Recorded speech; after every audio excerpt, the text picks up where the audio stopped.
Moi, obsédée par cette histoire, je vois pas ce que vous voulez dire.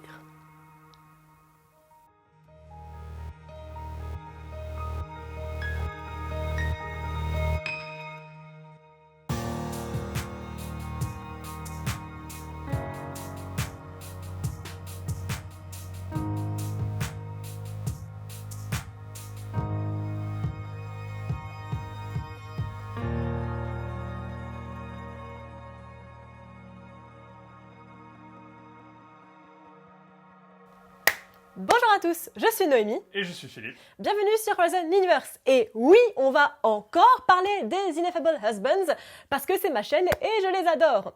Et oui, c'est pas de la SF mais de la fantasy, mais se référer à ma phrase précédente. Merci. Vous le savez, je suis un grand fan du livre depuis mon adolescence, quand je l'ai découvert autour de mes 15 ans, avec le reste des travaux de Gaiman et Pratchett, deux auteurs aux univers extrêmement différents, mais complémentaires. L'annonce de l'adaptation m'avait à l'époque énormément réjoui, et si j'avais émis plus de réserves à l'annonce de la 2, le livre étant l'équivalent de la saison 1, et donc de tout ce dont nous allons traiter aujourd'hui, mais force est de constater que j'ai été absolument conquis. Il était temps que nous fassions un petit retour sur une des œuvres les plus importantes de ma vie, avec tout d'abord un court synopsis de l'histoire. Et pour ça, je serai avec mon Aziraphale personnel. C'est moi. Après 6000 ans de vie sur Terre, l'Apocalypse ou l'Armageddon arrive dans 11 ans, fortement désiré par l'enfer et le paradis. Mélange Aziraphale, joué par Michael Sheen, et le démon Crowley, joué par David Tennant, ayant vécu tout ce temps sur Terre, forment un pacte pour l'éviter, étant tombés amoureux de l'humanité et de l'un et l'autre sans se le dire. Ils décident donc d'éduquer l'Antéchrist délivré par Crowley afin d'éviter qu'il ne choisisse un côté en grandissant. Mais Dieu a un plan et il est ineffable et il se vautre totalement, se trompant de bébé suite à un échange à la maternité par l'ordre satanique des sœurs Locass. À côté de ça, nous suivons le vrai Antéchrist, Adam Young et son groupe d'amis, et Anathema Device, une jeune sorcière dont la mission est d'éviter l'Armageddon en trouvant l'Antéchrist. Suivant les conseils de son ancêtre Agnes Nutter, vient un livre de prophétie.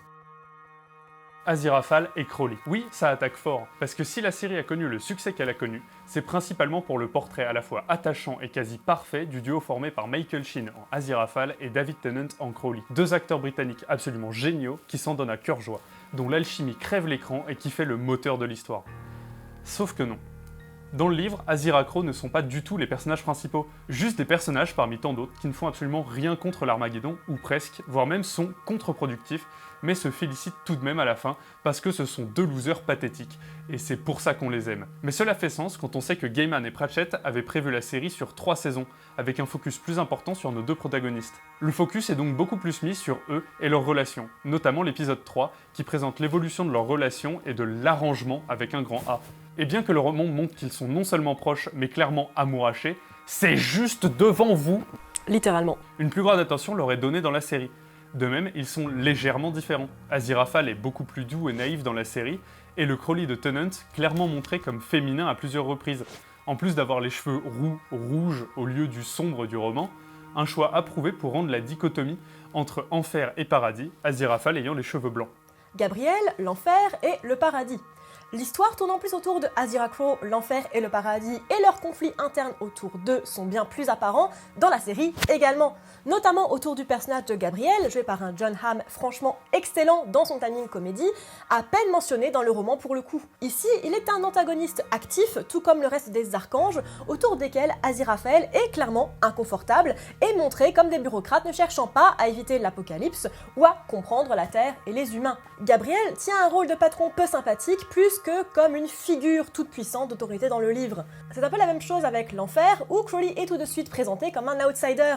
Beelzebub également plus mis en avant dès la première saison, utile quand on connaît le développement de la deuxième saison.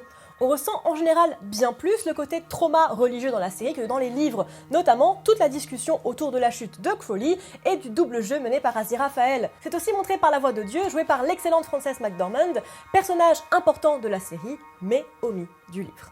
Le côté pratchettien.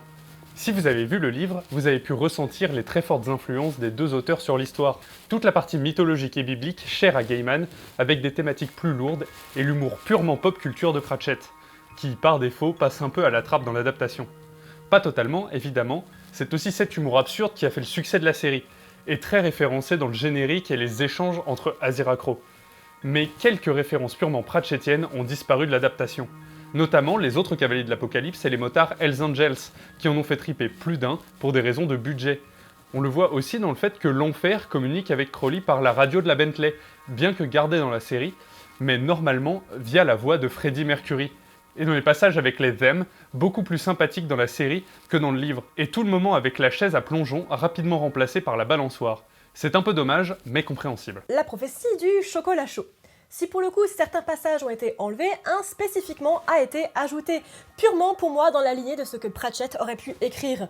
Juste un des meilleurs changements pour moi. Dans la série, lorsque Aziraphale récupère le livre des prophéties de Agnes Nutter, qu'il convoite depuis des lustres, une prophétie entière lui est réservée, parlant de quelqu'un dans une salle pleine de livres écrites par d'autres, son chocolat chaud devenant froid. C'est pour moi une des meilleures scènes de la série et qui permet d'introduire la meilleure scène ou suite de scènes dont nous allons parler tout de suite, celle du body swap. Si les deux œuvres traitent l'Armageddon ou son évitement de la même manière, la série va plus loin en montrant la réaction du paradis et de l'enfer. Lorsque Crowley rend le livre des prophéties à Anathema, Aziraphale récupère un papier qui s'envole, une prophétie lui indiquant de choisir sagement son visage. S'ensuit une suite de scènes beaucoup trop stylées où l'enfer et le paradis condamnent les deux losers à un bain d'eau bénite pour Crowley et aux flammes de l'enfer pour Aziraphale, qu'ils survivent miraculeusement ayant échangé de corps. C'est personnellement à ce moment-là que je suis définitivement tombée amoureuse des portraits faits par les acteurs des personnages et qui solidifient l'amour d'Azira-Crow. Aziraphale jouant un Crowley sûr de lui et joueur alors que c'est un gros dork, et Crowley jouant un Aziraphale fort et justicier alors que c'est un petit ange naïf. Au deuxième visionnage, il est très apparent que les deux acteurs ont appris les mimiques de l'autre, c'est juste un bonheur à voir. Les deux se voient plus positivement qu'ils ne le sont vraiment et c'est méga chouette et totalement absent du livre.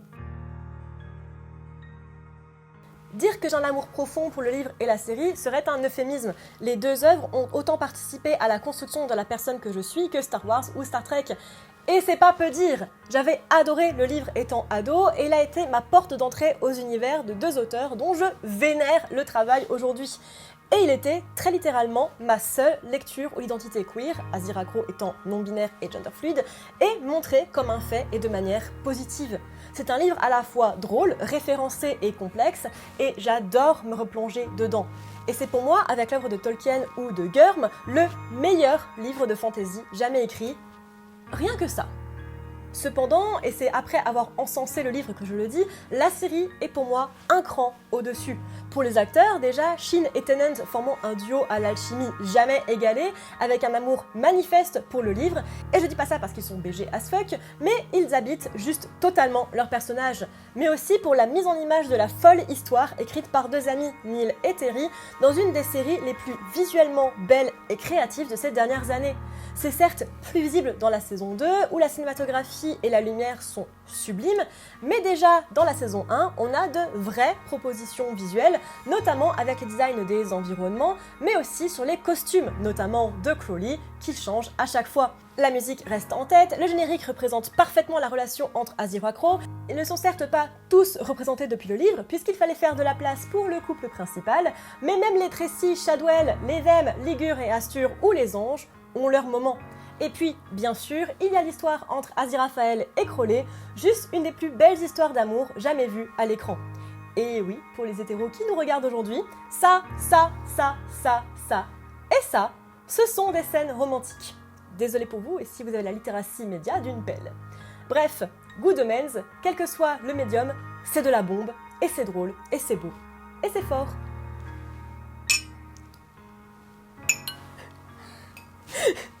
Merci à tous de nous avoir suivis pour une fois en duo pour cette vidéo sur Good Omens, j'espère qu'elle vous aura plu.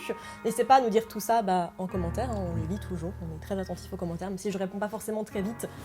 J'y réponds toujours à un moment donné, on a un chat qui fait n'importe quoi à côté, mais on espère que ça vous aura plu. N'hésitez pas à nous suivre respectivement sur nos différents réseaux sociaux, notamment Instagram et Twitter, où on est tous les deux les plus actifs. Surtout toi sur Twitter. Surtout moi sur Twitter, Oui. Toi un peu plus sur Instagram. Oui. Voilà, si vous êtes intéressé par le travail de Philippe, qui est un excellent photographe, n'hésitez pas à aller faire ce qu'il fait, parce que J'essaye. oui, c'est très très chouette ce qu'il fait.